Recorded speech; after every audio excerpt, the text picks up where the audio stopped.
Welcome to episode 139 of the Good Kraken Show. I am your host, Devin Stanford, aka Brevin the Dude. I am joined here today by the screaming Polynesian himself, Ernell Pearson, aka Ocean Shrine. How you doing? What's happening, baby? What's happening? How Bang, you bang, doing, bang, dude? It's still hot, but thankfully I bought a brand new fan that is more centralized, so it just boosts like a laser beam of fucking cold, brisk air. Are you okay?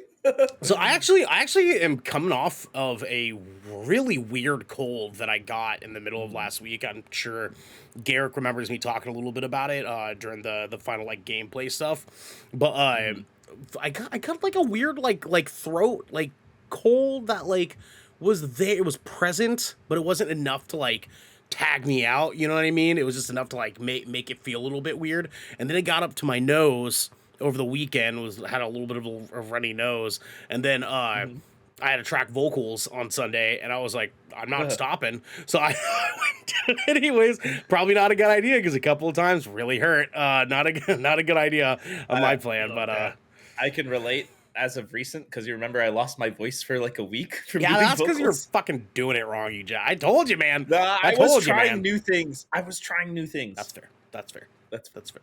You know, That's and fair. I figured out what I could do and I can't, so it's fine. Yeah, you found out you can't go, "Rah," but you do go, ah, like that. Sure. Yeah. Let's go with that. Exactly like Yep. that. That's what that sounds like. Yep. Yep. Checks out. Yeah. Yeah. That other lovely is my beautiful little cherry blossom. Garrick Beaton, aka Vermilion Beard. How you doing, man? Pretty decent. Any magpies of recent? No, man. Actually, ever since we switched to like a new doorbell and a brand new security system, I haven't seen them anymore. I don't know if they just moved on. They see I don't know you. if they just see moved you on or seeing what, them. but they're just like, yeah, we don't like this. This is an invasion of privacy. I think we're gonna dip. Oh yeah, no, we're out. Yeah. We're out talking about. They're like, holy But shit, he's watching us more. But I did have a fridge fall on me this last Saturday. That was kind of exciting. Okay. So, what? here's Hold the on. thing, Here's the thing. I used to deliver appliances and install them. How did a fridge fall on you? Were you going Okay. upstairs? I was not going upstairs. So I'm going to give you the Putting it in condensed the I back hope of a you're truck? not going I was upstairs putting with it, in fact, into a back of a truck. So Okay, basically, makes sense now. I get it. It was me and my father-in-law. My father-in-law is obviously much older than I, so I took the heavy end of pulling the fridge into the truck. Our fridge weighs about 330 pounds. We had been at it for about 12 hours at this point. Like, we had started with other projects in the day, and like I was just fucking gassed. So like, basically, to make it really easy, like we backed my cousin Storm's truck up to like their fucking patio, and then just like hoisted it up using the dolly. That part went really well. What happened was after we got it up onto the dolly, it was literally just like muscular fail. I'm like, we're going down. We're going down. We're going down.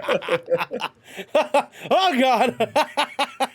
And then my arms got pinned under the dolly, and now I have these lovelies. This is Nice. after a couple of days, but Love that for you. Love that for yeah. you. So I was real sore on Sunday, but other than that, it was all right. Dude. Honestly, the worst part about it was we moved the fridge because we were swapping fridges with my in-laws.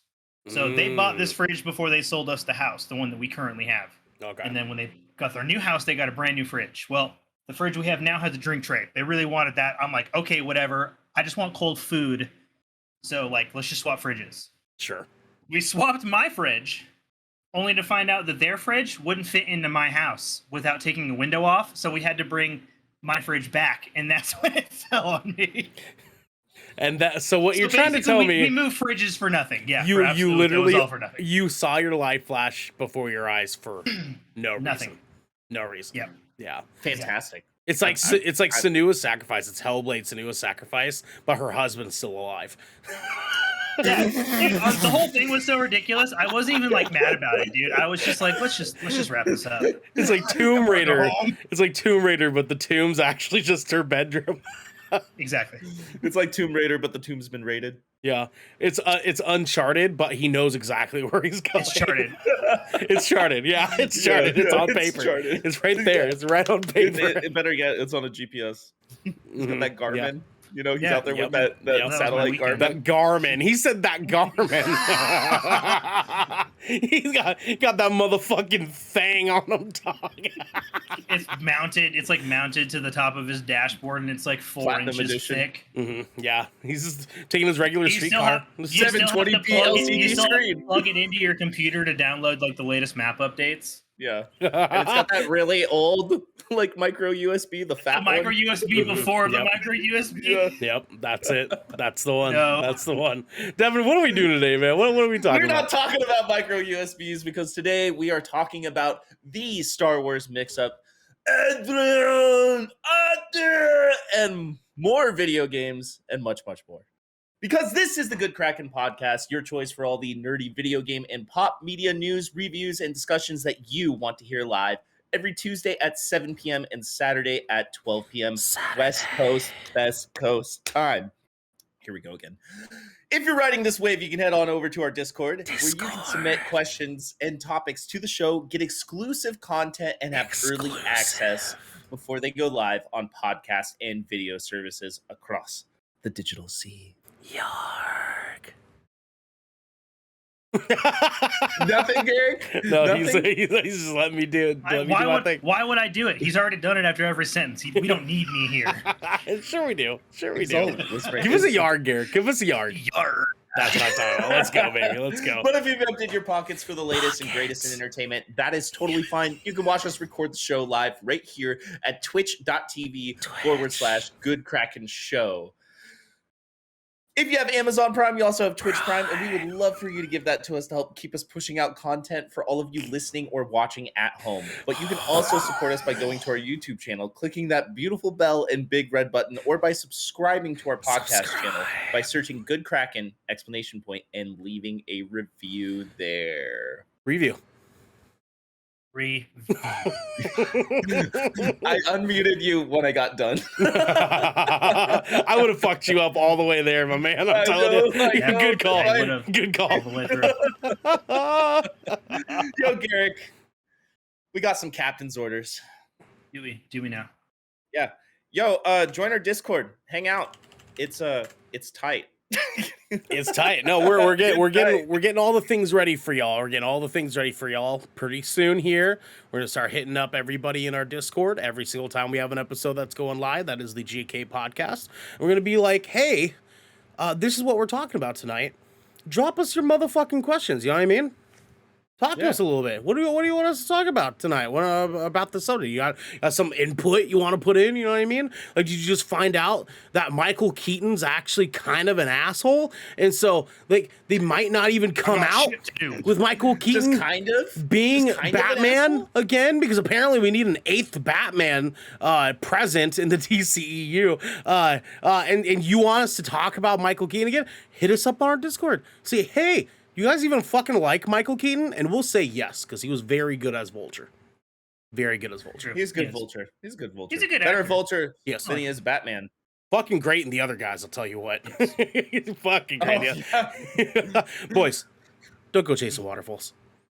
Don't go chasing waterfalls. He's like, did you just Anyways. reference TLC? What? I don't even know what you're talking about. No, what? What is- What? what? What? What is that? So anyways, there's a rape over at Central Park. Oh wait, sorry, wrong job. Wait. Whoa. That's seen the other guys, you know, where he's like he Yeah. works at It's Bath like and a Body direct Works. line. That was a quote. I wasn't saying it myself. Like, Yeah. Thanks from Dirty Mike and the boys. yep. Mm-hmm. When they're chasing away, they're like, "We're gonna screw into your F shack." All right, guys, we are going to go into our next segment, The Helm. All right. Garrick, will you take this first one for me, baby? I guess. I guess. All right. Star Wars Andor show release date delayed by 1 month. This is coming from Cooper Hood at Screen Rant. As part of the Andor trailer release, Disney and Lucasfilm confirmed that the series release is being delayed. Announced initially with an August 31st debut, Andor's release is now September 21st. The delay will see the first 3 episodes of Andor be released on Disney Plus at once. No official explanation for the later release date was given. The Andor release delay could result from Disney waiting to avoid too much crossover with its Star Wars and Marvel Cinematic Universe content.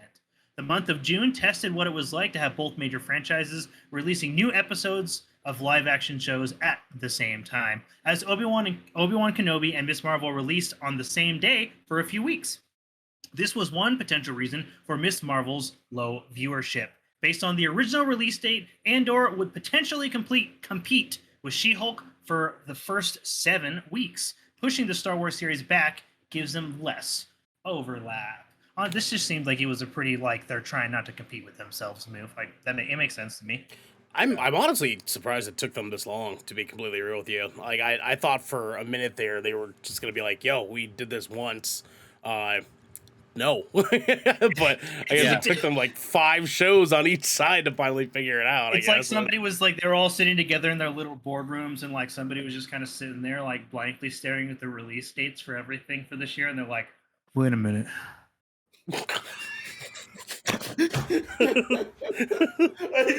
Yeah, this isn't enough. Ow. I think that was one of the funniest things you've done on this podcast, Garrick. I just want to say. Well, in my head canon, this Tim, let's just call him Tim for the sake of the example, right? I feel like Tim's actually been trying to tell them for months now. Months. He just gave up after a while. He just gave up, and then finally, the CO of this meeting was kind of like, so after some deep debate, and Tim's over here like every single meeting, just I'm so fucking over these things. But then the CO is like, we've decided to delay Andor, and Tim like slowly looks up and he's like, and the guy's like, because, and Tim's like. And he's like, we don't want to butt in to She-Hulk. And Tim's like, motherfucker! Throws his cup across the room. Some companies have nets on buildings. Mm-hmm. Exactly. Wait, is that why? I don't know. I don't work for a company with a net on their building. That's a personal choice. That's fair. That's fair. Yeah, I mean, cool. I mean, they're releasing with 3 episodes too.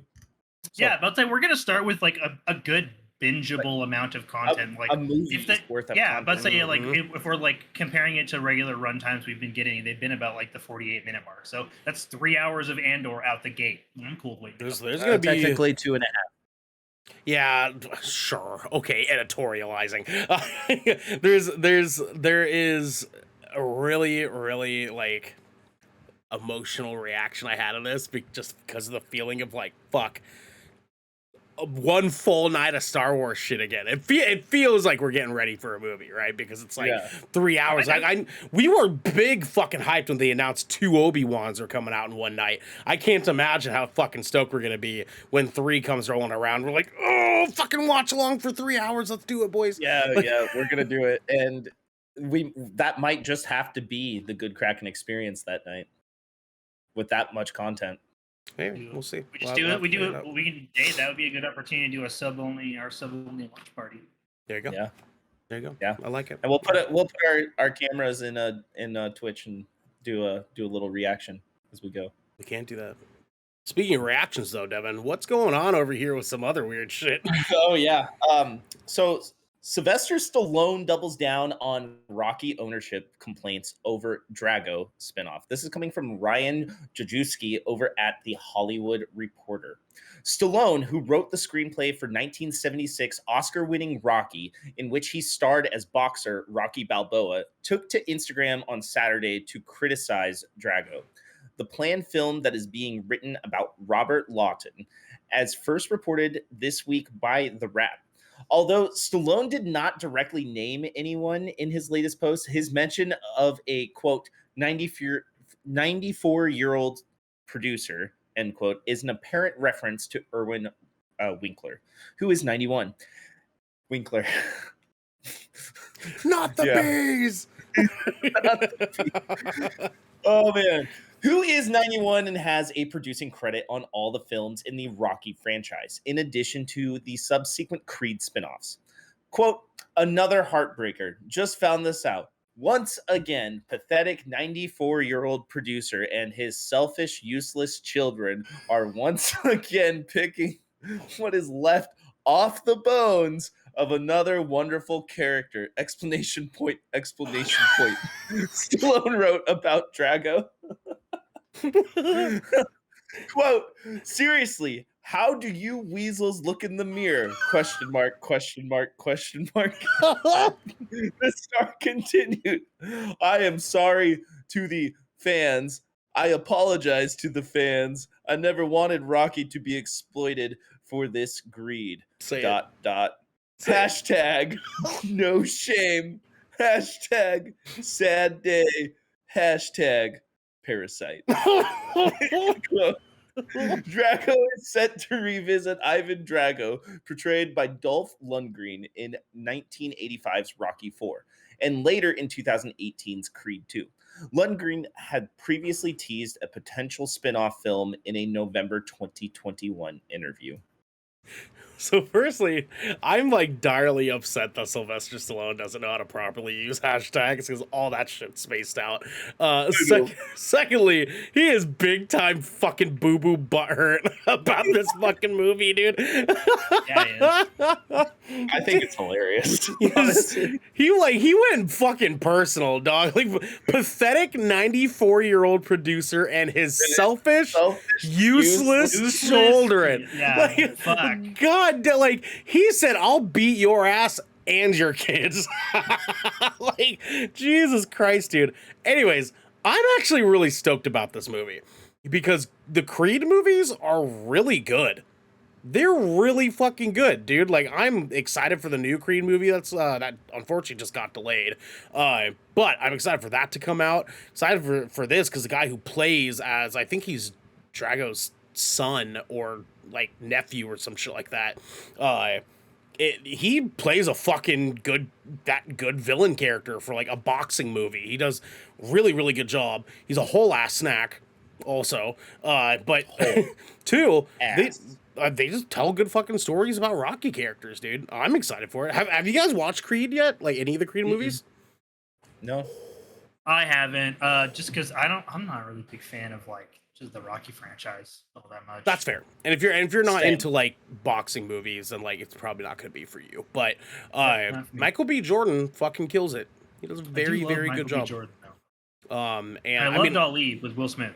Shit was fucking. Then you might actually like this because it feels the same sort of like vibe as Ali, where it's like a little less about the boxing and more about the character development that comes with him. I might appreciate that then because he's supposed to be playing as the son of Creed, who Rocky fought in the first movie.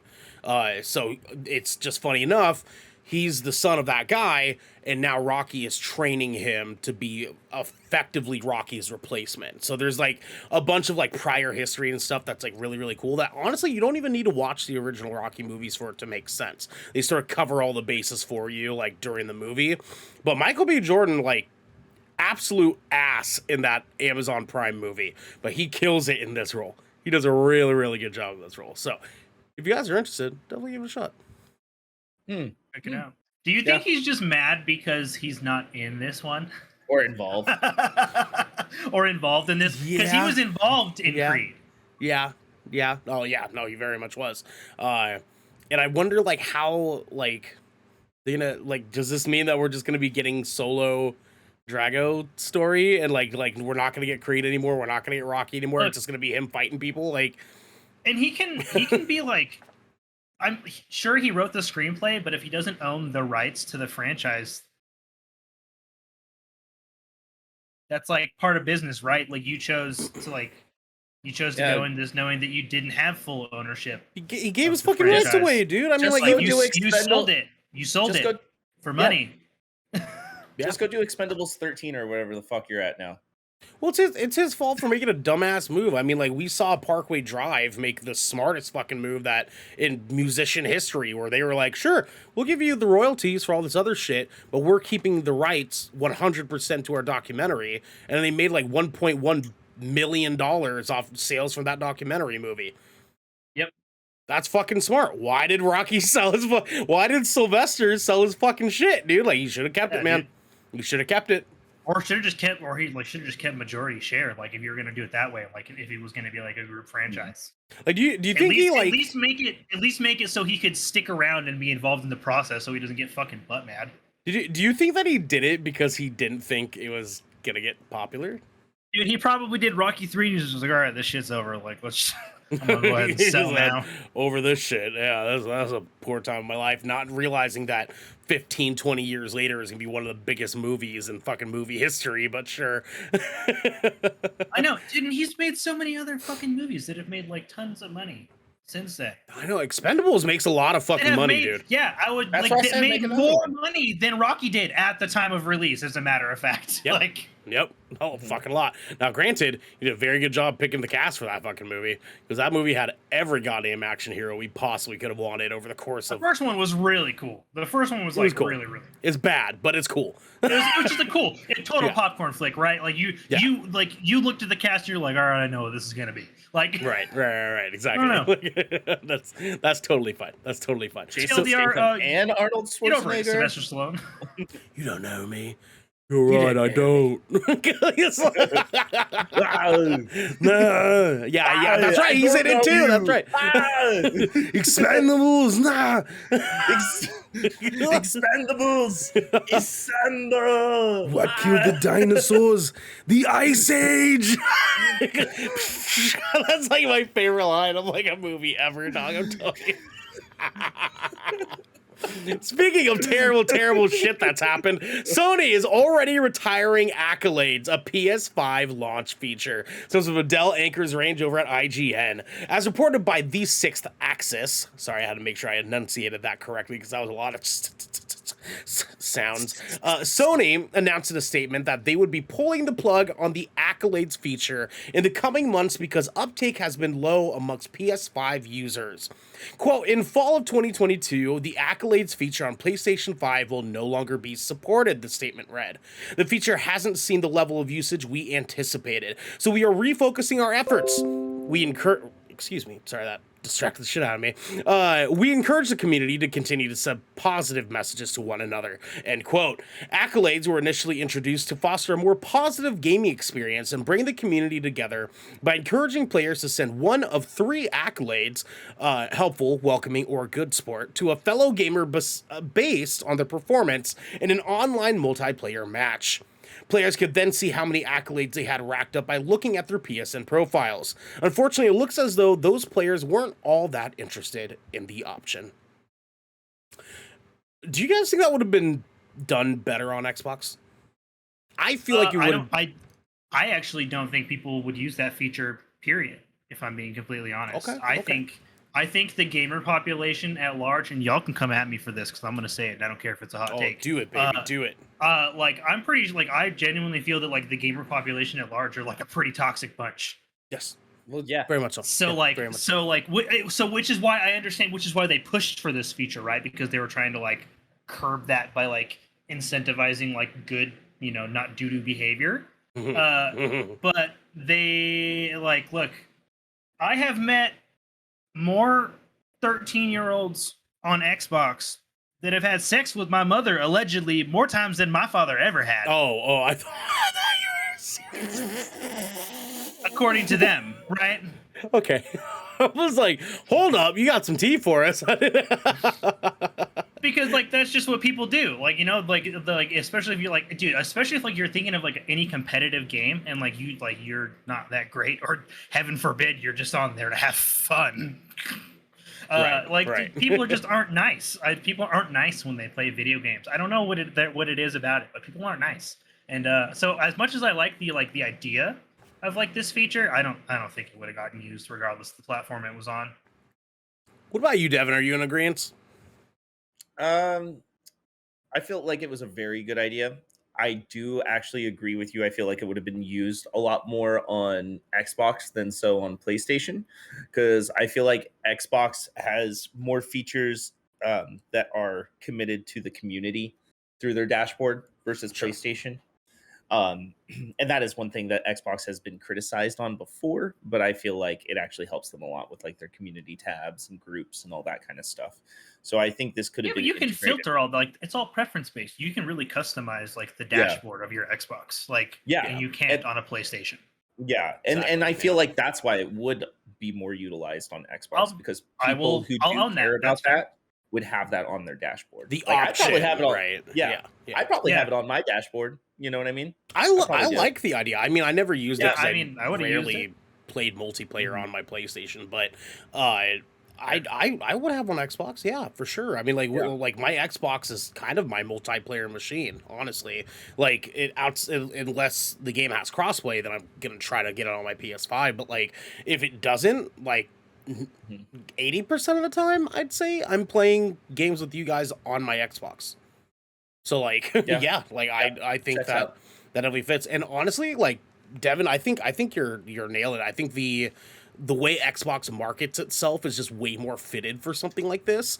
And it's gonna be real interesting to see if like Xbox ends up like soaking that in themselves and kind of reiterating making something of their own that's kind of like it, and then PlayStation's like, well fuck, like I guess we're gonna bring it back then, and it's still not gonna hit. Yeah. Because Yeah. PlayStation, you know what I mean? Just like That'll their happen. Game Pass or whatever it's called. I always forget. Yeah, Because it's so because irrelevant. it's so irrelevant. Yeah, the PlayStation Plus exclusive, I think, is what it is. Something like that. PlayStation It's Plus exclusive. It's quite a some mouthful. yeah. So there's 3 tiers. Each one has a fucking name, but Yeah. either Should way, I mean, rename that shit. so far it's been okay. Like I got to play Stray without paying the full amount of money for it. I guess it was only a fucking $30 game, so it's not like I was saving that much money. But I guess like I said, mentioned to you guys before, Garrick, I'll follow up with you after a few months of having it and kind of see like what all the funny enough accolades are of having it over time. Yeah. So in the long term, maybe it might be a little bit more effective. Unlike some other things that unfortunately might not have been effective enough. The Flash to end with season 9 at the CW. This comes from Joe Otterson over at Variety. Quote, 9 seasons, 9 years of saving Central City while taking audiences on an emotional journey full of heart, humor, and spectacle, said series executive producer and showrunner Eric Wallace. And now Barry Allen has reached the starting gate for his last race. So many amazing people have given their talents, time, and love to bring this wonderful show to life each week. So as we get ready to honor the show's incredible legacy with our exciting final chapter, I want to say thank you to our phenomenal cast, writers, producers, and crew over the years who helped make The Flash such an unforgettable experience for audiences around the world, end quote. Production on season 9 of the beloved DC series is set to begin in September, with the final season slated to debut in 2023. The season will consist of 13 episodes. So who's bummed? So did you? My wife is going to be fucking devastated when I tell her this news. Actually, that's fair. Did you guys ever tune into this show at all? Yeah. Like when No. it was like. I did not. Yeah. None of the CWDC shit for me. Okay, So- so Well, go ahead, Devin. You go Devin, ahead. You yeah, go ahead. go. I was gonna say, at least like the first 4 seasons, I thought the show was really good. I heard it's I- fucking dank. I heard it's a Yeah. really good show, I dude. thought Like, and I say the same about Arrow as well. that's I fair. liked Arrow as well. Yeah, I heard Arrow's very good too. Arrow was okay. Arrow was okay.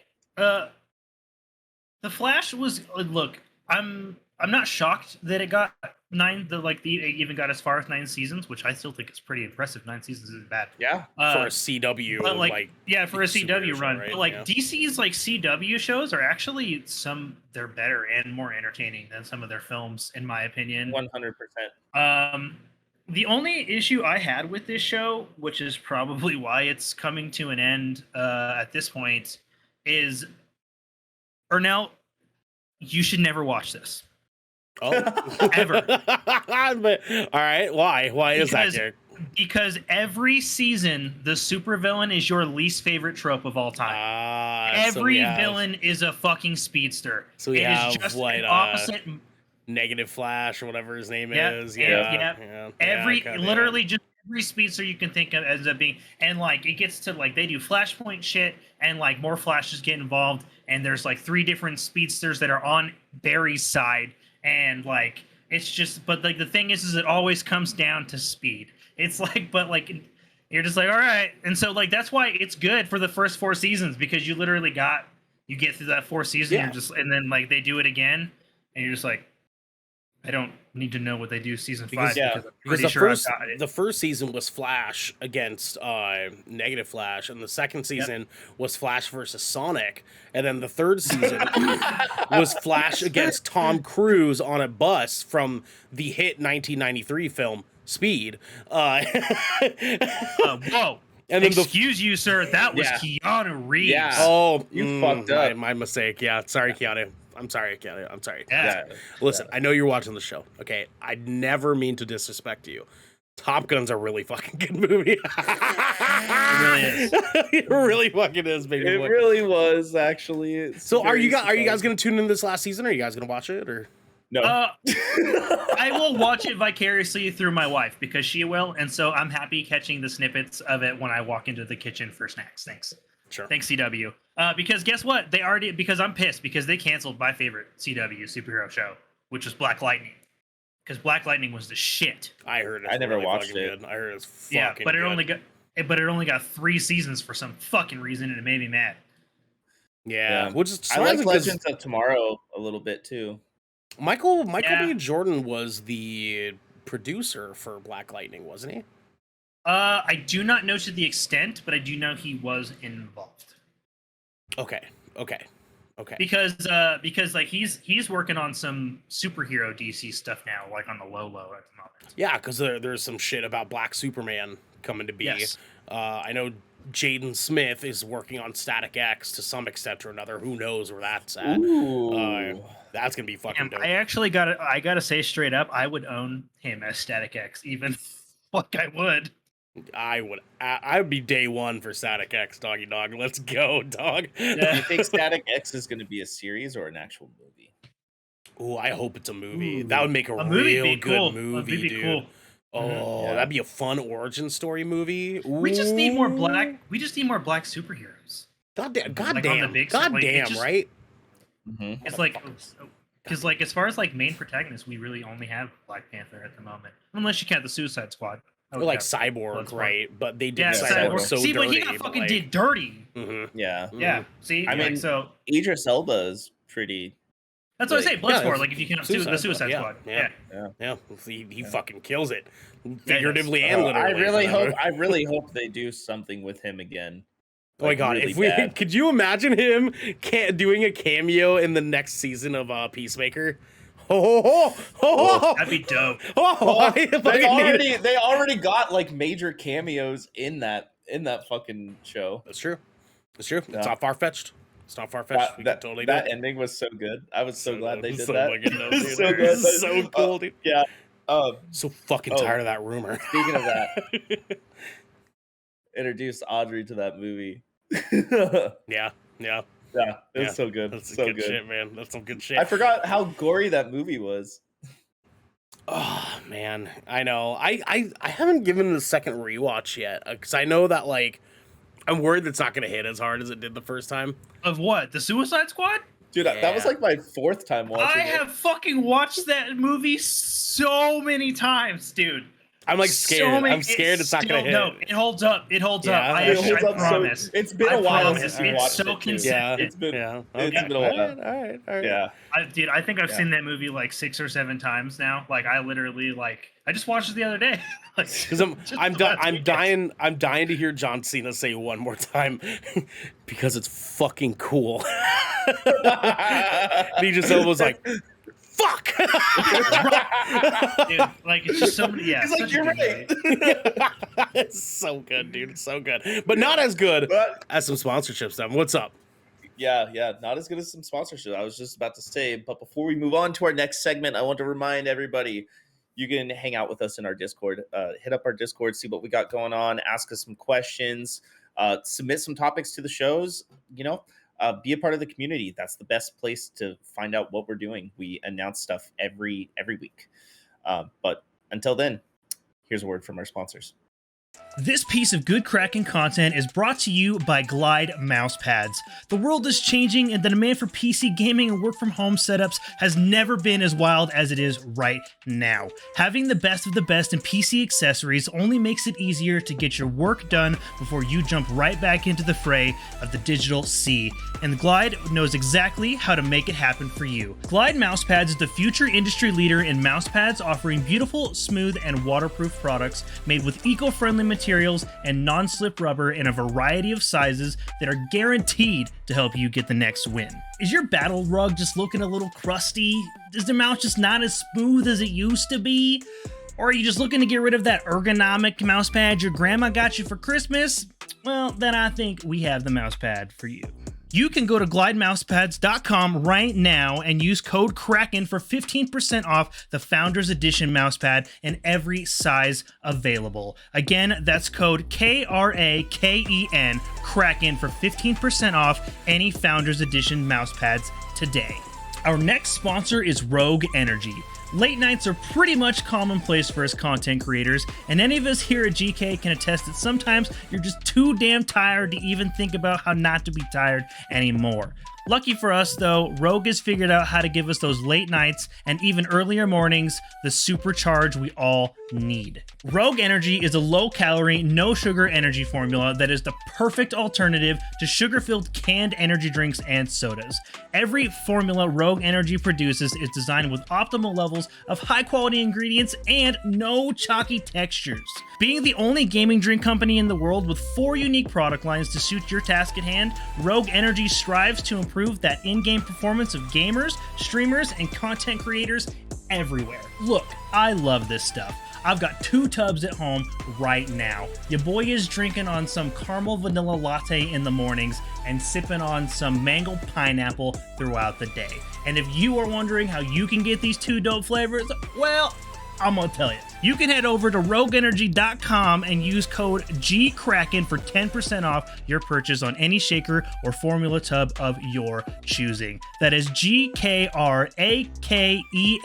for 10% off any shaker or formula tub of you'd like. And now, back to your regularly scheduled Good Kraken content. Welcome back. Thank you for checking out our sponsors. Actually, yeah, go check them out. Buy some shit. Buy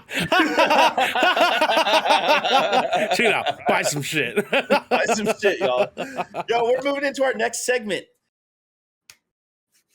And we got all our hands on deck. Let's go.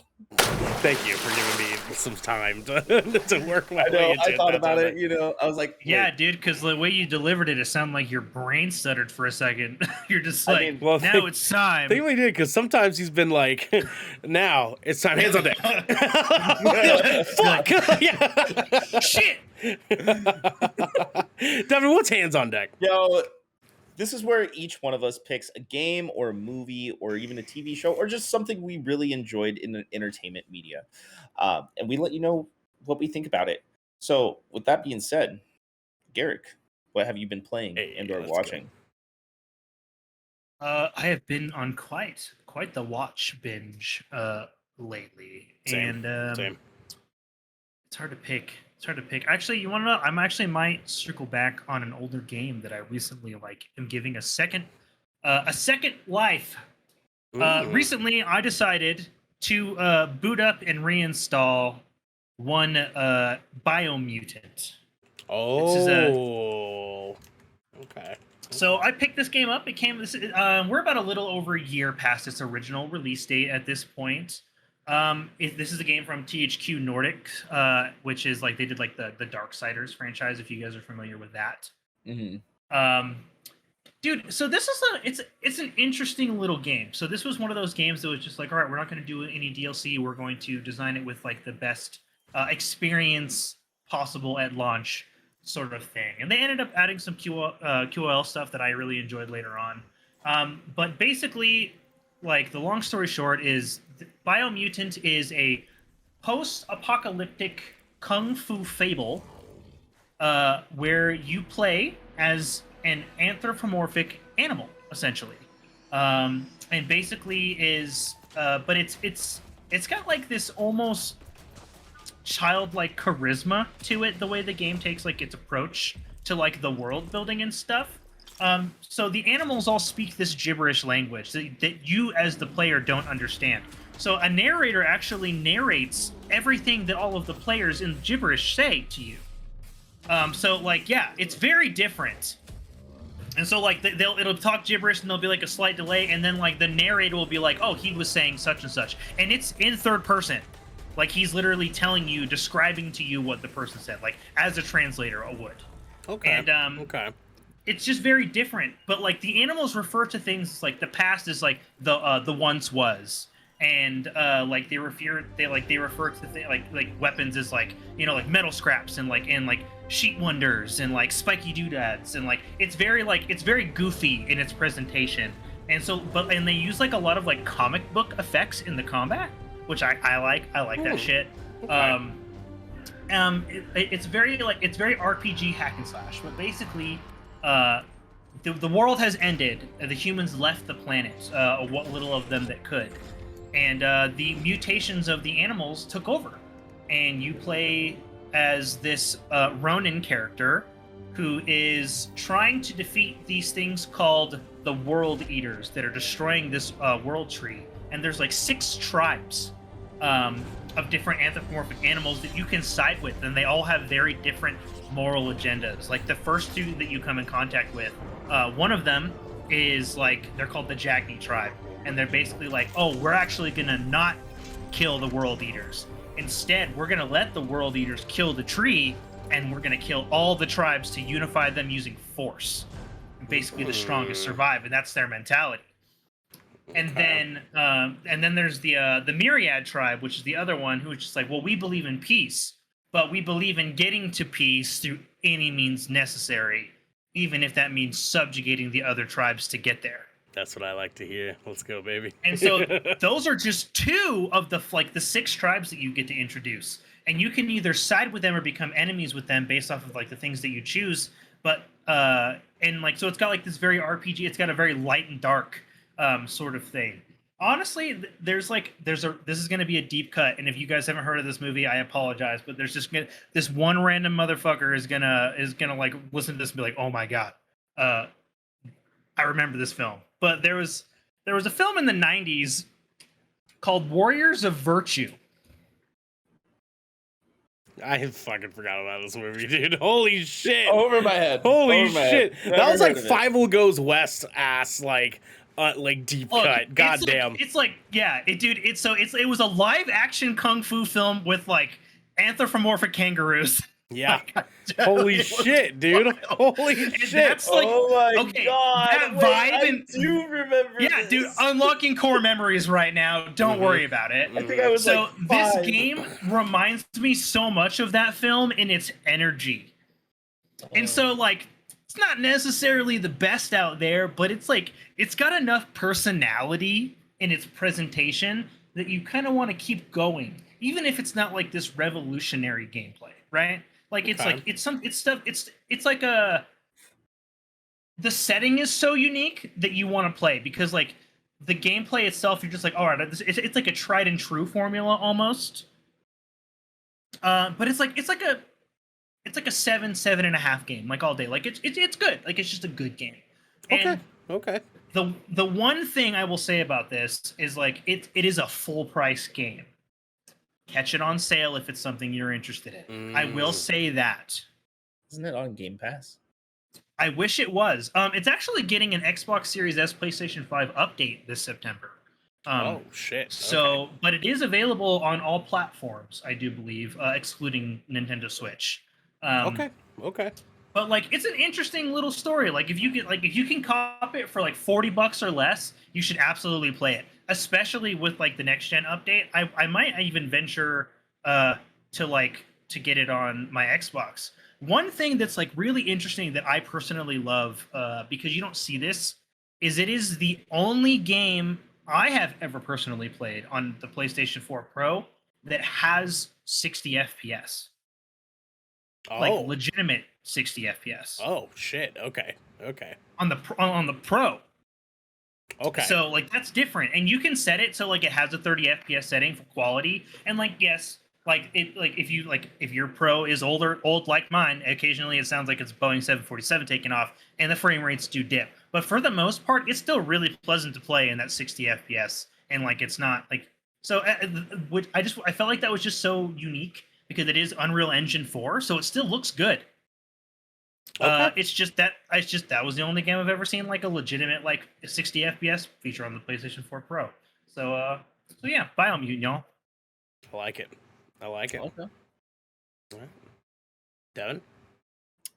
Yo, yeah. So I actually intaked a lot of media this week because, as you guys know and some of our listeners know, I dislocated my clavicle. Yes. So I did not work.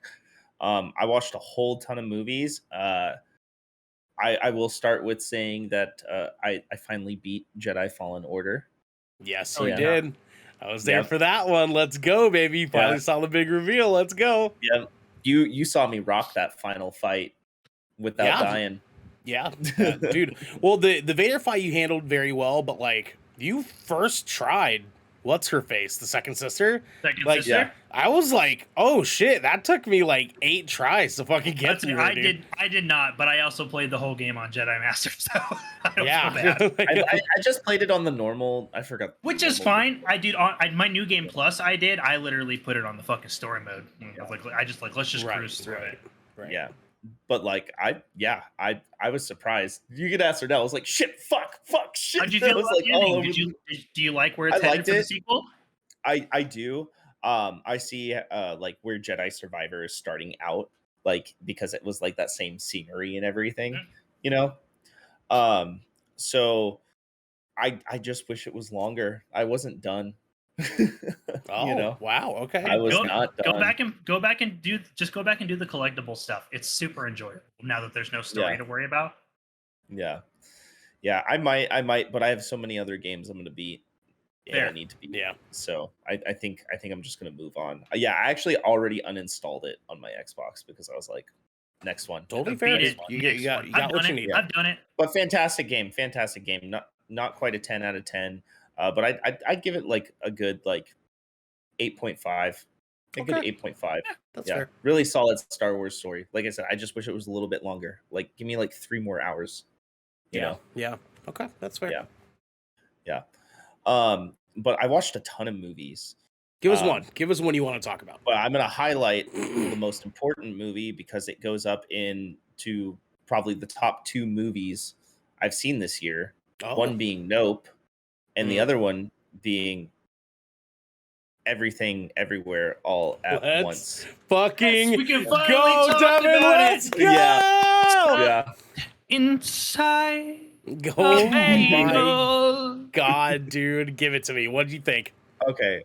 This movie was fucking wild. It was a ride. You really had to sit there and just zone into this movie.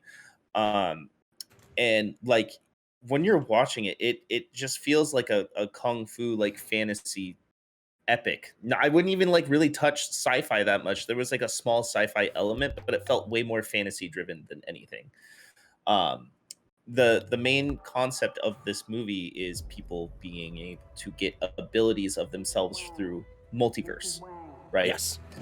And the way that they do it without people being physically present and with it being done through the conscious mind was like one of the coolest takes I've ever seen on, the idea of a multiverse. And the casting was great. The fucking husband, you were so right. He was wonderful in this movie. Dude, he killed it, man. Fucking killed. Fucking First movie killed it. since Indiana Jones, dude. God damn, he slayed. Yeah, he was so good, so good. And Michelle Yao, God damn. like, God take my damn. breath away. God You know damn, what I she mean? killed it, So, dude. Oh my god. just fantastic performance. And the daughter, I forgot the actress name, but she's also in Shang-Chi as well. Yes. She's all the costumes and the set pieces revolving around her character just dude. She fucking goes through like incredible. 80 different costumes in this movie, dude. Like it's intense, and every single one fierce. Yep. All of her fits. God damn, does she have drip in this? yeah. It's just the style, the artwork, the whole concept of it. It was so out there, which just made the movie stand out. And I think they just now only hit over 100 million in the box office. Oh, dude, Like- it's A24's like highest grossing movie they've made so far. Like this movie, Yeah. it took them a little bit, but it's there, dude. Like this fucking movie's done Yeah. really, really well. And this movie is fantastic too. If you have not watched this, watch it, like 100%. This movie is a 10 out of 10 movie. God damn, It's son. so good. God It's so damn, good. is it? It made us like fucking cry at When, the end of the movie. when did it hit? Multiple When did it times. hit? When did it hit Yeah. for you No, first? like, I mean, it was all like sad, but like the pinnacle for me is like right at the end. Yeah. When she goes back out to her daughter and they start talking. Okay. And that was like the pinnacle Ernell moment. and I dived at the same scene. Yeah, it was The Rock. The Rocks. Yep. Oh I yeah, was- the rocks. The Rocks happened, and I was just like, fuck. I was ugly crying at the rock scene, dude. That dialogue when they're the first time the rocks, we were laughing Yep. our ass off. Yep. I'm not gonna Oh, lie. dude, I loved it. Just be a rock. Just be a Just be a rock, rock. dude. Like, and it's great too because there's so many themes in this movie that make it what it is, because it talks about so many different things. Filial piety, it talks about depression, it talks about trying to fit in, it talks about trying to figure out what your life is, it talks about being too old to figure out your life, it talks about regretting your decisions, it talks about not regretting your decisions. Like, there's so many different fucking things that are packed into this movie. Did you catch like a good number of like the like references or like odes that they put in this movie? Because the two directors that did this movie, they're the directors / writers, they are dudes like our age that purposely put a bunch of different stuff in this movie that were sort of like nods to like movies that got them to want to become filmmakers. So there's shit from like The Matrix, there's shit from like Jet Li's The One, there's like kung fu movie shit, obviously, there's mystery movie stuff, there's horror elements to it, like there's fucking literally everything everywhere in this fucking All movie. at dude. once. Story of All a at girl once. lyrics. God, I goddamn. literally. Seriously. Are those story of a girl lyrics? Literally, dude. Like, I'm so glad you fucking liked it, dude. I'm so fucking Yeah. glad, man. It is a fantastic Such movie, a good and film. I'm upset it took me this long to see it. Hey, at least you got there, man. At least you got there. Did you Yeah. buy it on Amazon? Because I did.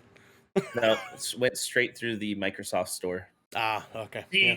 but now you have the joy of pushing it forcefully onto others because everybody needs to see. Because this goddamn, shit. everybody I have, needs like, to see this shit, locked dude. people into their couch. Like literally, I was just like, I got like my brother and his wife. They're like, Yep. "You guys want to watch a movie?" And they're like, "What movie?" I'm like, "Don't worry about it."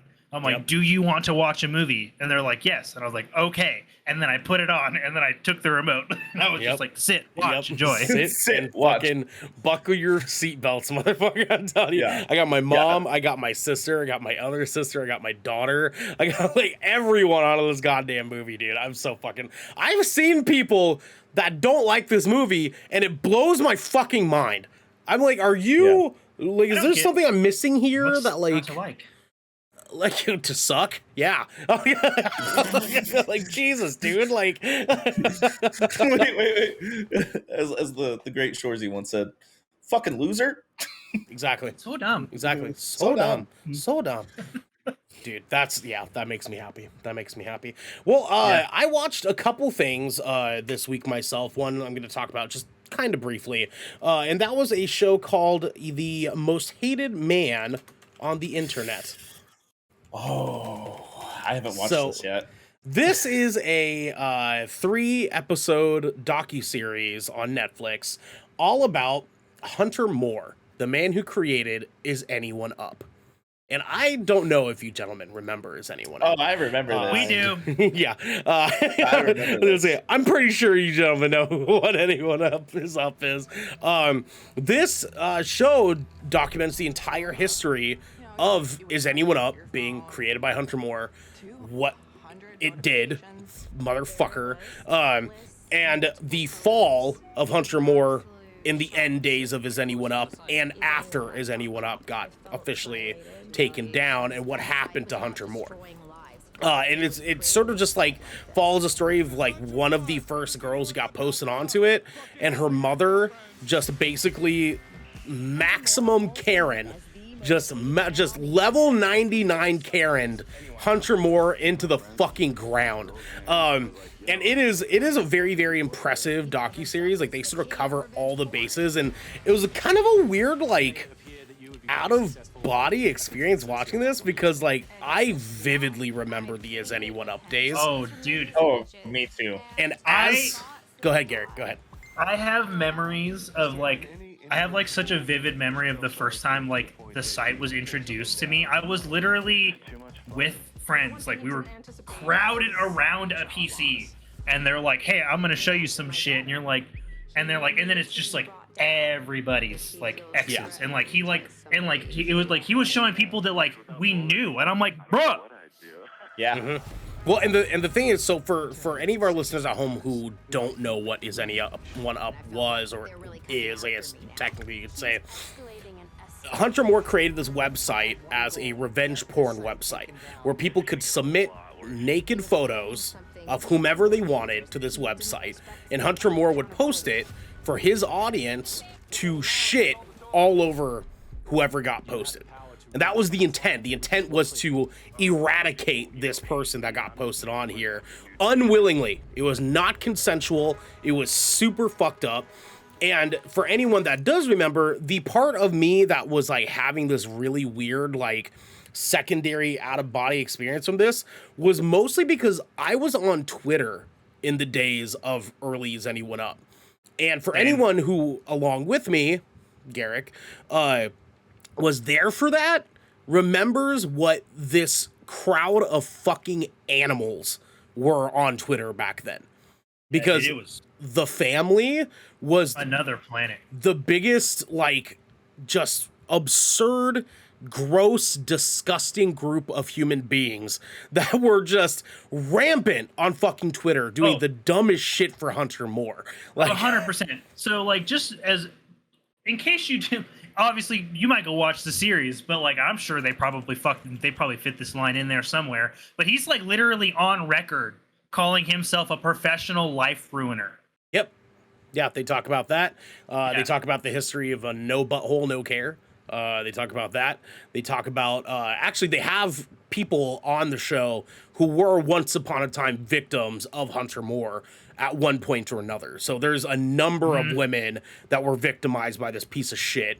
A couple of parents of that girl, even one Brian Calzini from a band that we listen to is on the show, or used to listen to, We Are Defiance. And then one guy that's actually on the show who's fucking dope. This dude was a ex-Marine that used to do internet data collection in the Marine Corps. So he would basically protect military websites from getting hacked. And when he got out of the military, he started his own sort of like web business where he would help people sort of like figure out their stuff. And then eventually he made an anti-bullying website.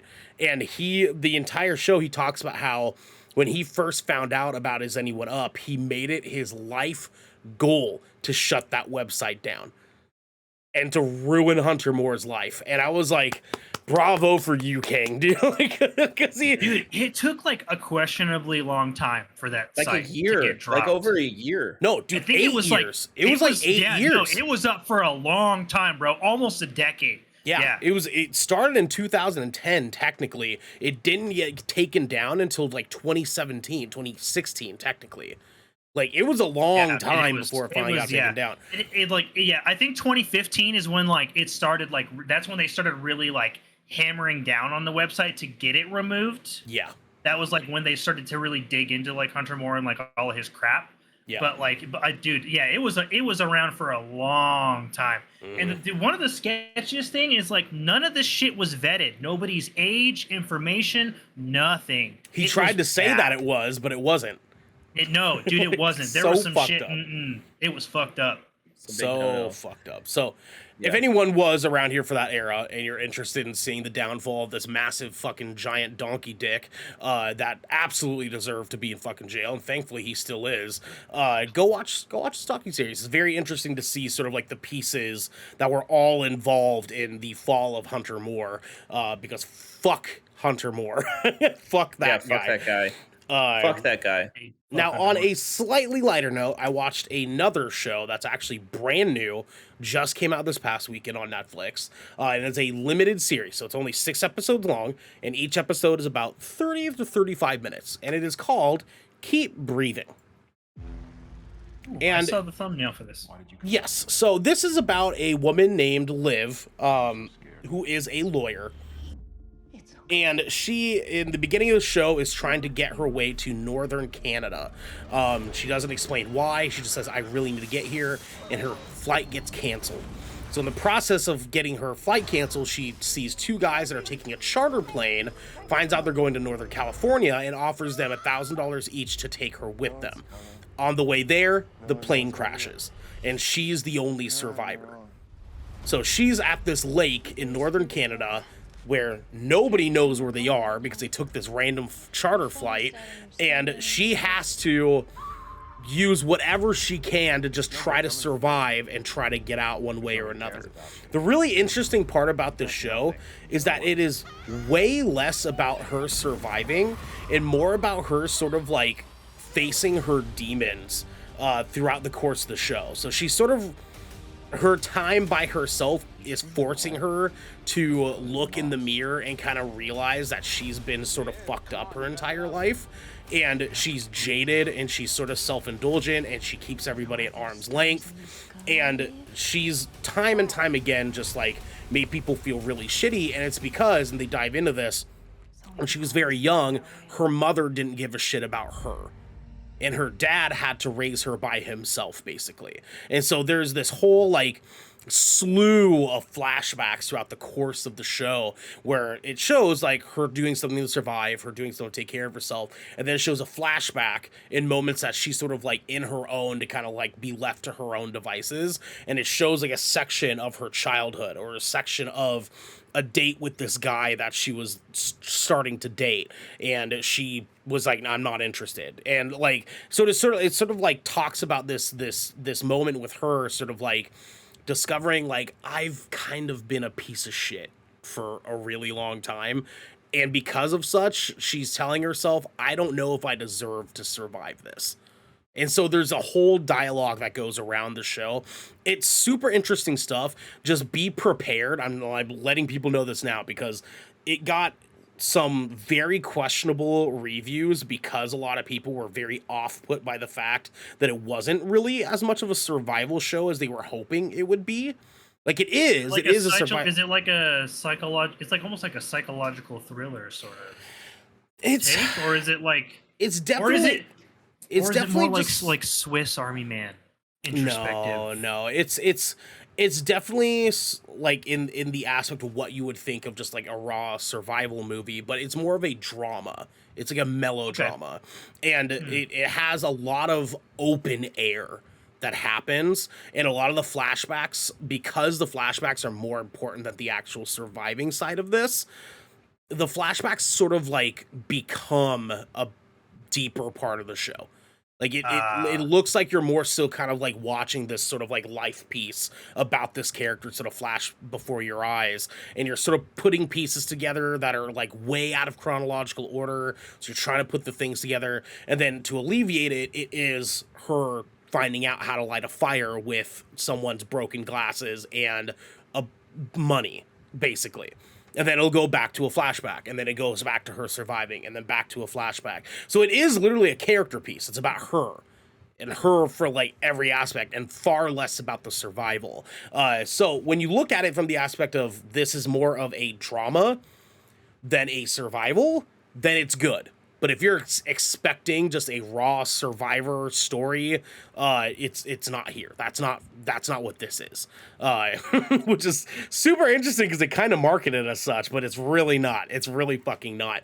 I cried the last episode. It's got it's got a big wind up in the very, very final, like, 15 minutes of the show. Like I said, only 6 episodes, 30 minutes each episode. It's a very, very quick burn. And it got me up in my feely heelies. I'll tell you. I tied those shoes, rolled down the street with them. Yeah. I do like a good feely heelies. Tell you what. Hearing everything you said about this series makes me just would rather watch Yellow Jackets. Well, and see, that's what I mean. It's like if you're wanting a survival story that's more centered around actual surviving, then there's a million one other content that's better than this.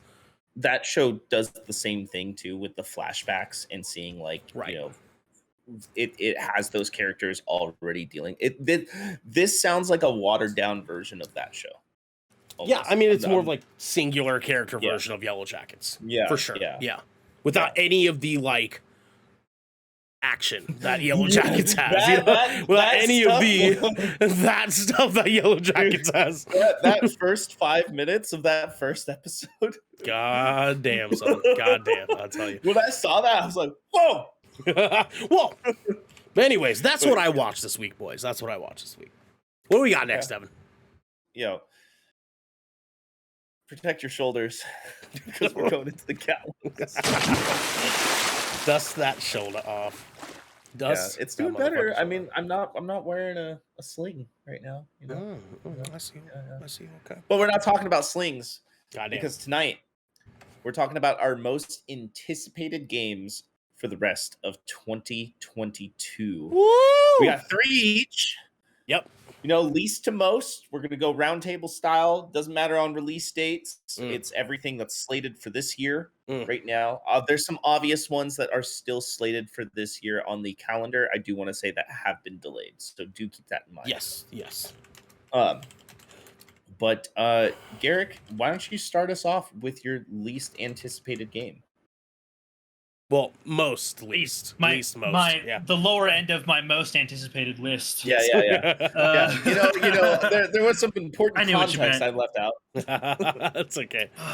What's your number 3, honestly, Garrett? kind of thinking about this, and I think as of right now, my number 3 pick is probably going to be Cult of the Lamb. Okay. Good choice, baby boy. Let's go. Why is that? Why are you picking that? Number 1, indie darling. So I am. Forgive me, I do not know the development team on this one, but I do know that it is published by Devolver Digital, who might as well just start mailing them checks because goddamn, I buy a lot of their shit these days. Goddamn. But they are like the number 1 indie publisher that I kind of keep an eye on these days. And Cult of the Lamb is an upcoming it's a really adorable yet also incredibly violent roguelite where you basically play as like a possessed lamb trying to like please the elder gods by creating the best cult possible. Fuck yeah, baby. Let's go. That's it. That's the whole game. Let's go. I need it. I need it in my veins. Good choice. And that actually comes out next week. Let's go. Let's fucking go, dude. It's coming up August 11th. Like, it is around the corner. Oh, goddamn. August 11th. That is, literally next Thursday, dude. Let's go. Let's go. Great. Fuck. Right? You know what I'm saying? Let's go.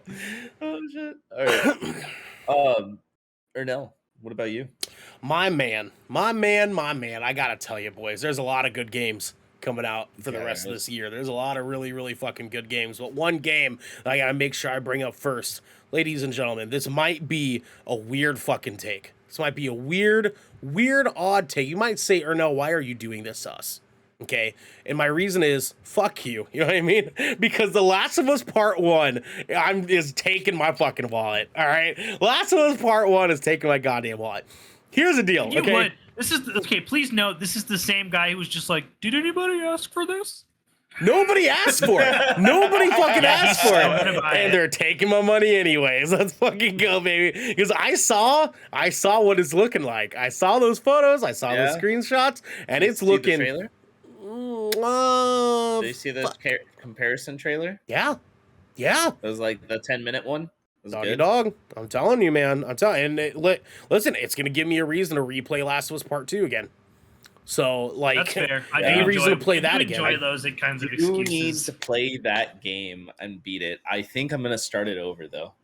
Last of Us Part 2, or Yeah. yeah, it's been a while since you've touched it, right? So like, you might Yeah. need a refresher.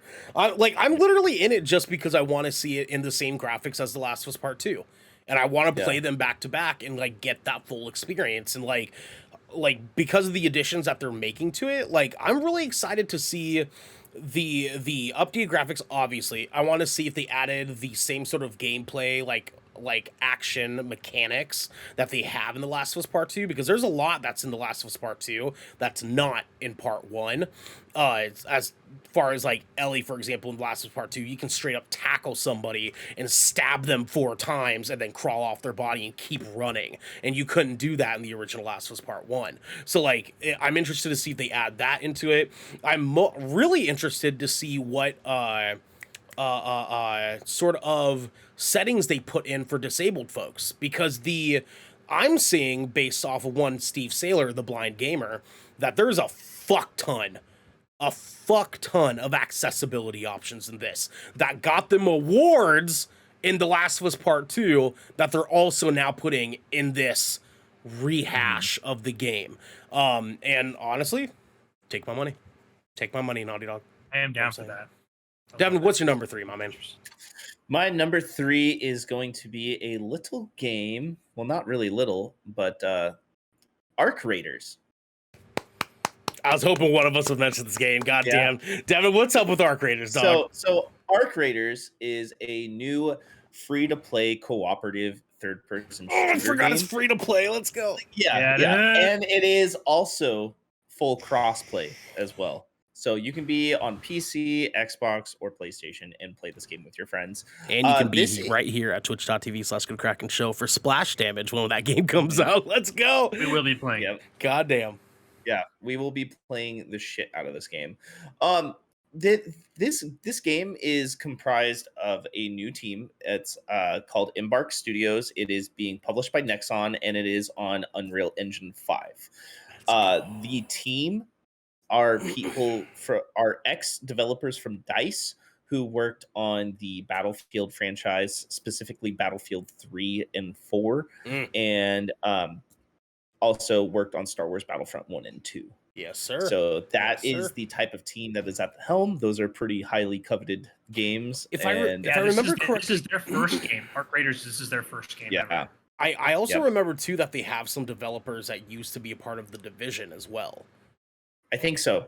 So. If I remember, just like a couple people. It wasn't a lot, but like they have a lot of people from the shooting genre community, which is why this is probably gonna fucking slam. God damn. Yeah, I'm really excited for this. It's free to play. It's obviously going to be a games as a service. There's going to be a lot of,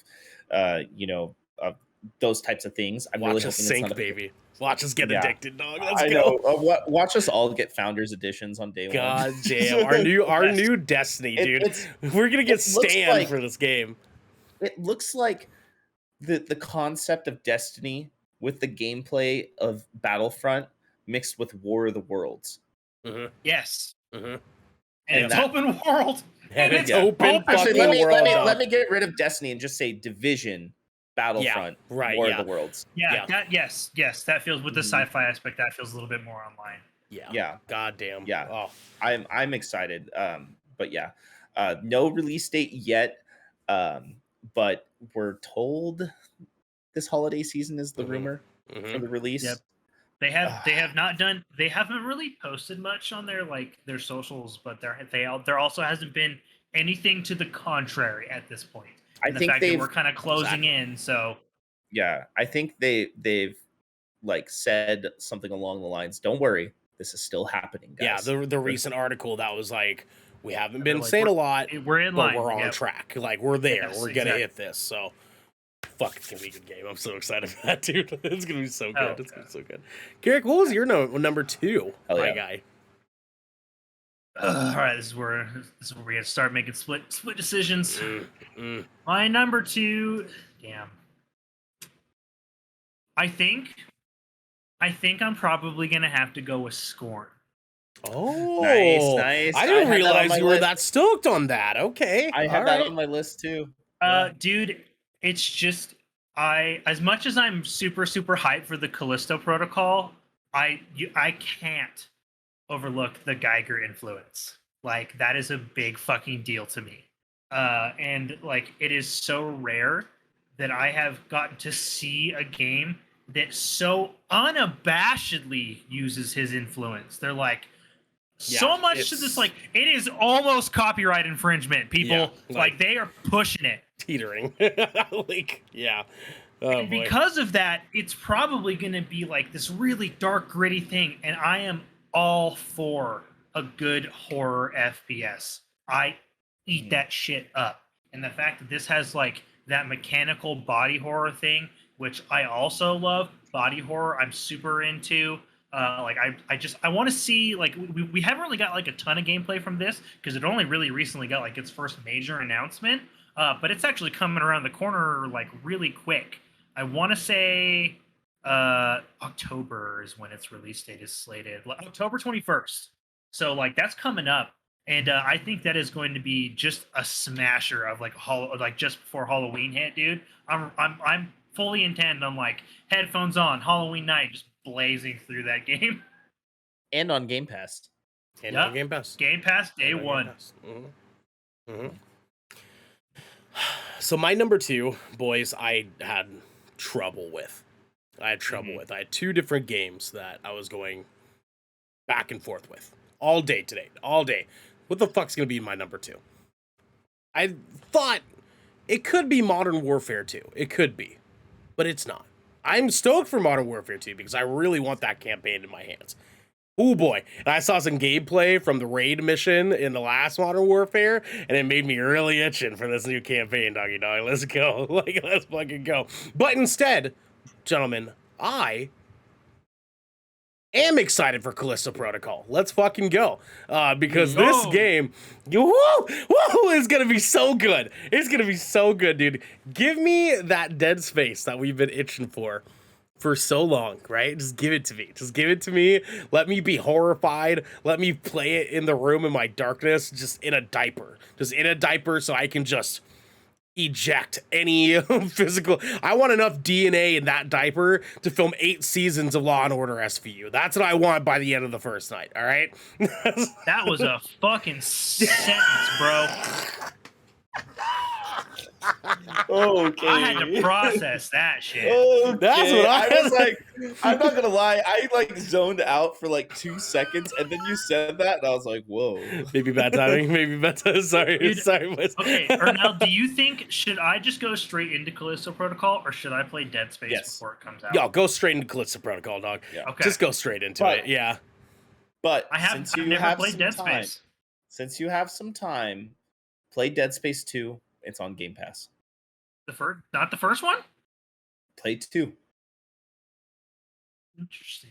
Mm-hmm. I know they're all on Game Pass, so It depends how much time you want to put into it. I'm just saying if you have there is a story so far at the beginning of 2. Okay. Yes. I was gonna, if they have a recap, I might do it. Yeah. Mm-hmm. Yeah. Mm-hmm. And you don't need to play the first one until the remake. Yes. Fair enough. There you go. Fair enough. There you go. And I heard the remake's going to expand on the story anyways. Exactly. Because you are a silent protagonist in the first game, and there's barely any NPCs or dialogue in that game. Yeah. Okay. That's why I'm saying play the second one. It's worth it. And I'd actually play it before the remake comes out, because you're going to play the remake and you're going to be like, this is so much better. Mm-hmm. You know? Yep. And Callisto Protocol is going to be the perfect bridge between the two. I'm telling you. I'm telling you, you're going to be itching for it. I'm telling you, man, it's going to be fun. Anyways, yes, Callisto Protocol, shoot it in my fucking veins. Give it to me. Yeah, it looks fantastic. My jaw dropped when I saw that first trailer. I was like, because at first I was like, Dead Space? Yeah, you know? right? We all thought. Yeah. We all thought it was going to happen, but they finished that trailer and they showed us that little quick still of like the dude in the astronaut suit all sweaty and shit on Mars. And I was like, yep, give it to me. That's all I need. I don't need Dead Space anymore. I do, but yeah, I do. I can't wait for that remake. I am so hyped. Devin, what was your number 2, man? My number 2 is a game that you've heard me talk about a lot. It's coming out this December. Mm. Doesn't have a specified date, but it's slated for December. Atomic Heart. I forgot about this game. Yes, sir. I feel like the number Yes, 2 slot's sir. like actually harder to pick than the It number is. 1 It slot. Because the number one's like, yeah, that's it. That's the one, right? Like, that's the one. Yeah. Yeah, no, this game looks fantastic. It is a sci-fi BioShock, and I'm fucking here for it. It's got the same type of gameplay Gonna with be like the rad. powers and like the gunplay, and then like the enemy design and the way that the AI looks. It's so fucking rad. It's I so love the fluent aesthetic and of it. smart, and the game looks hard. It almost looks Yeah. like a Souls-like shooter. Yeah. Like, dare I say? Yeah, you know. and it's an FPS too. Like, it's Yep. first person. Yep. Yeah. Oh, Yeah, dude. I'm very excited for this game, and I'm going to marathon this game. This is all you're going to see me stream when it comes out. That's okay, doggy dog. That's okay. This game, it's gonna be a fucking good game. I'm so with how quiet they've been about it, and how like much like we saw like in from the last trailer where they are in the development process. Like this game's gonna be good, dude. There's no Guys. doubt. Guess who's the composer on it? Who? Mick Gordon. Oh, just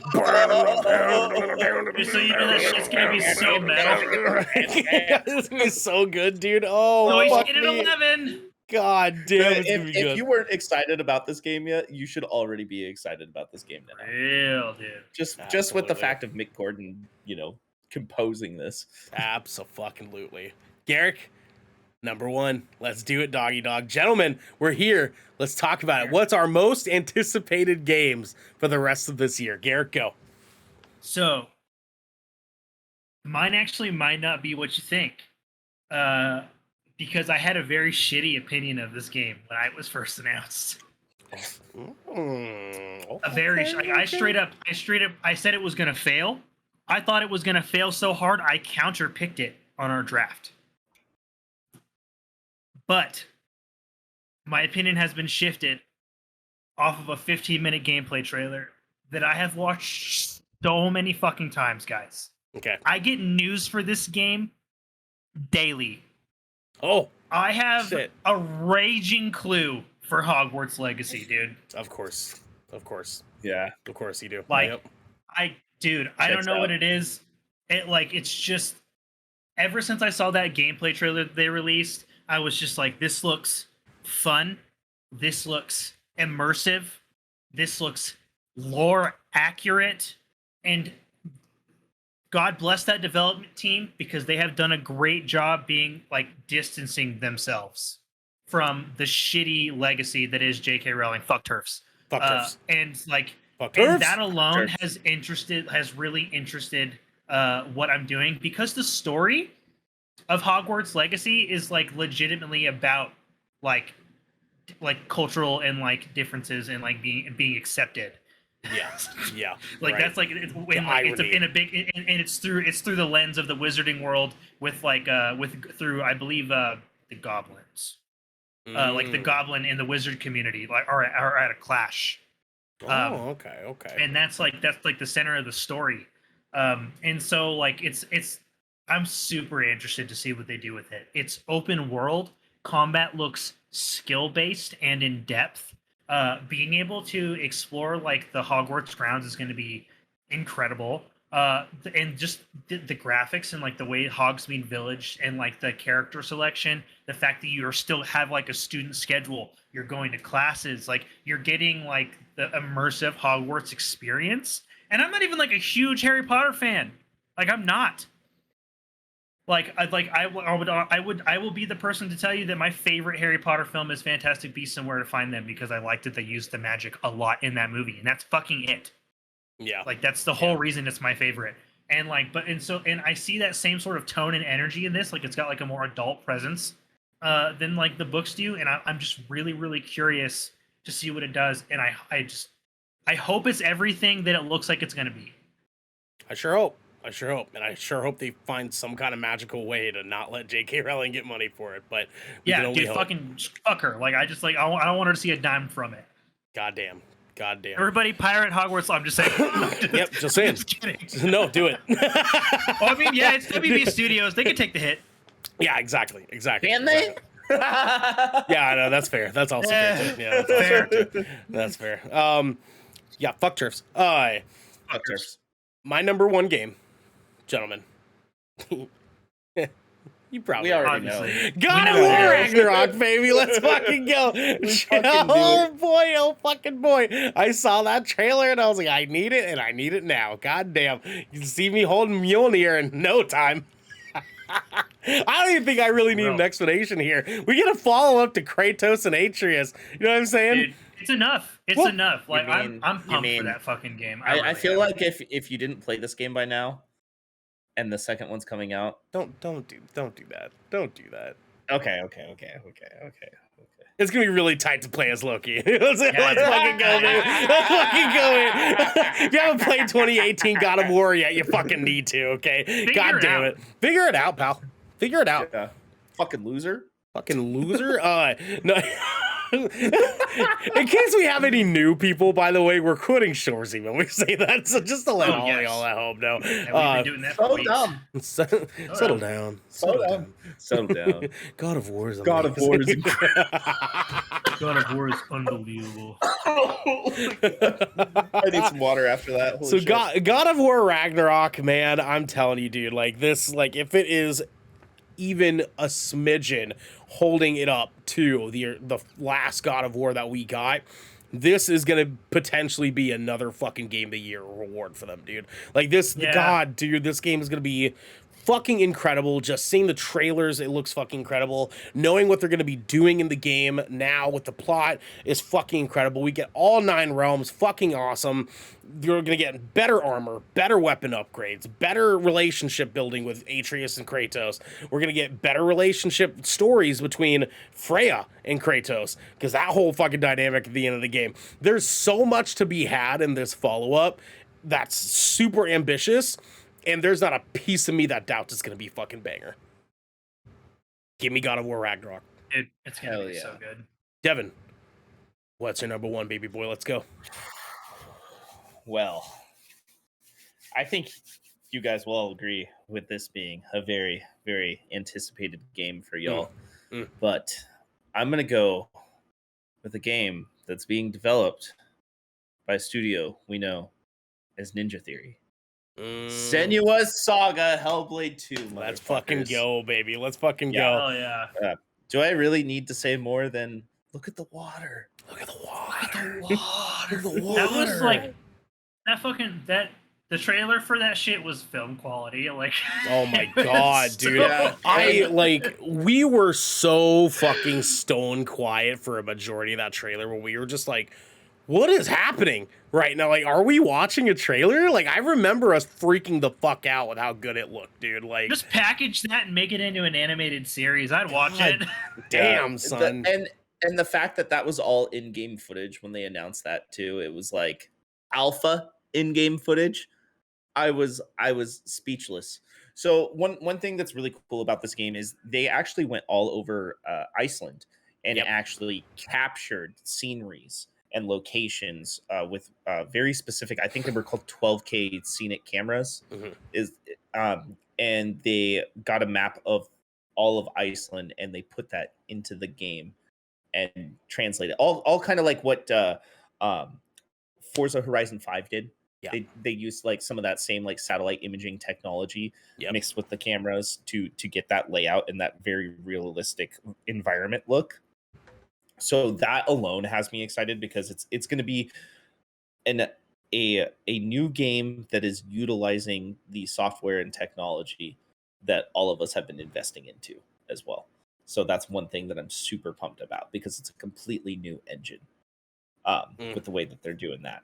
Compared to, like, don't get me wrong, I'm excited for everything else, but most of the other games that we've talked about, most, not all, are running on older engines that are just polished. Yeah, you know, just very well much so. polished versions of like it's just well utilizing previous gen technology. Well, we honestly, we probably wouldn't have gotten God of War in the quality that it was if it wasn't for Hellblade 1. Because like you can see that shared engine there. Like you can see that PlayStation was like, you go, Corey. Use this. And just like pat that right on the table. There you go. Like, This bad boy can fit so many Game Awards. Put some little Yep. sprinkles, put some sprinkles on it for us. It's a little salt on that bitch. You know what I'm saying? Like, goddamn, son. Yeah, dude. Fucking good choice. Sony was like, Good this, but bigger. Yeah, exactly. This, but 24 hours long, maybe 50 if you're a completionist. Yeah. Bigger. Good fucking choice. I forgot. I keep forgetting about that fucking game. I keep forgetting that game was coming out because there's so many good games about to fucking come out in the next 8 months. There's so many fucking games that like I'm anticipated and I'm excited for that we straight up didn't mention. Exactly. Yeah. You guys got any honorable mentions? Yeah. Be quick. I do want to conclude One real each. quick. Just that whole like fight scene between the whole village and that giant that they had in the trailer. you Yeah. know, Yeah. it was just crazy, and I want to see how cinematic the gameplay actually is, whether that's a quick time event or if you're actually controlling and moving around and making those actions. I'm sure some of it's scripted. But yeah, I mean, I'll give an honorable mention. Indie darling Somerville. Oh, good choice. Oh yeah, you Good have choice. been waiting on that one for a minute. You have been, yeah. You've been talking about that for a while. What about you, Garrett? I think my honorable mention is probably going to be. I literally just had it. Where did it go? Come back to me, because I just scrolled past. I have a long list of games that I have here. Love that for you. Me too. It's called GameSpot's calendar. I have a list in my phone titled "Upcoming Games I Give a Shit About." Oh, good. Checks out. Good. Attaboy. Attaboy. What do you got? What are you thinking? What do you got?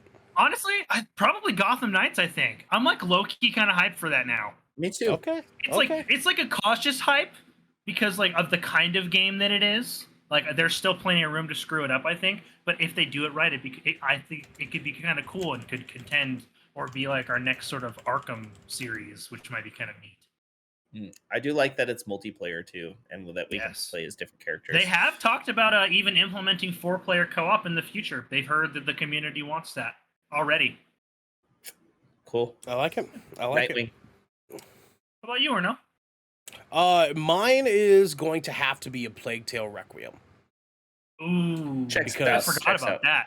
Because the trailer for this game looked so good, it made me want to finish the first. Finally.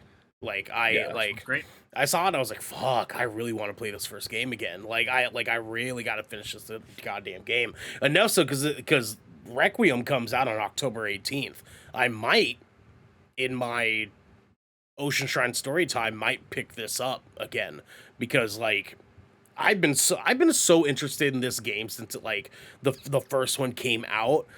And just for whatever reason, there were so many other games that I just like never really like dived into it. And so when I finally did kind of give it a few hours, another game came out, and I was like, "Fuck, I gotta go play that." You know what I'm saying? Like, but I also just didn't get to a part of the story that I was like super like, "Oh fuck," which I heard is not that far into the game.